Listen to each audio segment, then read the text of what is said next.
नमस्कार।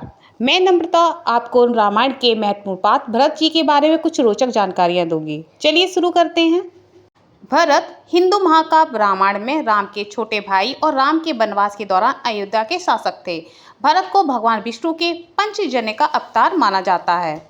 भरत की पत्नी का नाम मांडवी था। मांडवी राजा जनक के छोटे भाई कुशध्वज की बेटी थी। वह एक साध्वी की तरह रहती थी। मांडवी भी नंदीग्राम में रहकर पति के हर कार्य में सहयोग करती थी। भरत के दो पुत्र थे, तक्ष और पुष्कल।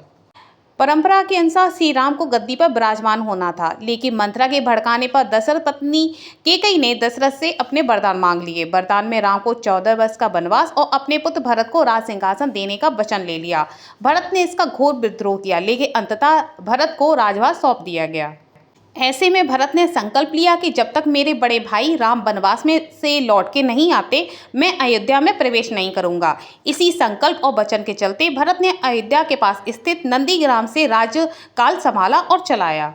श्री राम के अयोध्या राज छोड़ने के बाद भरत एक सन्यासी की तरह रहते थे। वे कुटिया में रहते थे और राम के नाम से राज्य चलाते थे। वे वहीं भोजन खाते थे और एक सन्यासी वनवासी को जो मिलता था, चूंकि राम जमीन पर सोते थे इसलिए वे एक गड्ढे में सोते थे। उन्हें ऐसा लगता था जैसे उन्हें राम के स्तर से नीचे सोना चाहिए।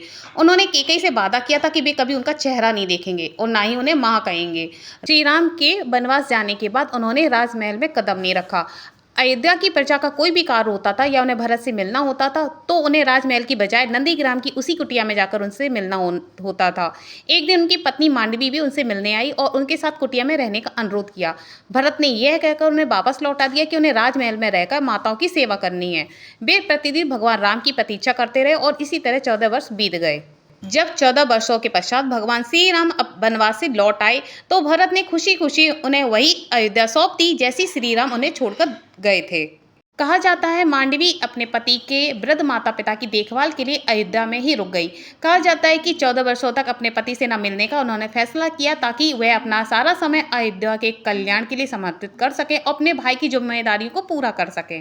तुलसीदास के रामचरितमानस की कथा के अनुसार मांडवी अपनी बहन शुद्धकीर्ति के साथ सती हो गई और पति की जल समाधि लेने के बाद उनकी मृत्यु। उर्मिला अपने पुत्रों अंगद और चंद्रकेतु तथा सीता के पुत्र लव और कुश की देखभाल के लिए अयोध्या में ही रही हैं। जब रावण के पुत्र इंद्रजीत ने लक्ष्मण को घायल कर दिया था और उन्हें संजीवनी बूटी की आवश्यकता थी, हनुमान हिमालय से एक पूरा पर्वत उठा लाए। रास्ते में वे अपने हाथ में पहाड़ को पकड़े हुए अयोध्या के ऊपर से उड़ रहे थे। भरत ने उन्हें राक्षस समझ लिया और उन्हें बाण मारकर नीचे गिरा दिया। श्री राम का नाम लेते हुए हनुमान जी नीचे गिर गए और राम का नाम सुनते ही भरत तुरंत उनकी सहायता के लिए दौड़े। हनुमान को हराना किसी के लिए आसान नहीं है, फिर भी भरत के एक साधारण बाण ने राम की भक्ति की शक्ति थी। एक भक्त दूसरे भक्त से कैसे लड़ सकता है, यहाँ दोनों समान रूप से शक्तिशाली थे, इसलिए हनुमान जी गिर गए। लक्ष्मण के घायल होने की कहानी सुनकर भरत ने हनुमान जी को एक सुझाव दिया।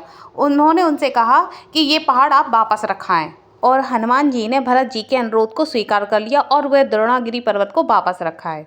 उम्मीद है आपको ये जानकारियाँ रोचक लगी होंगी। वीडियो को लाइक करें, चैनल को सब्सक्राइब करें और अपने दोस्तों के साथ इसको शेयर करें। देखने के लिए धन्यवाद।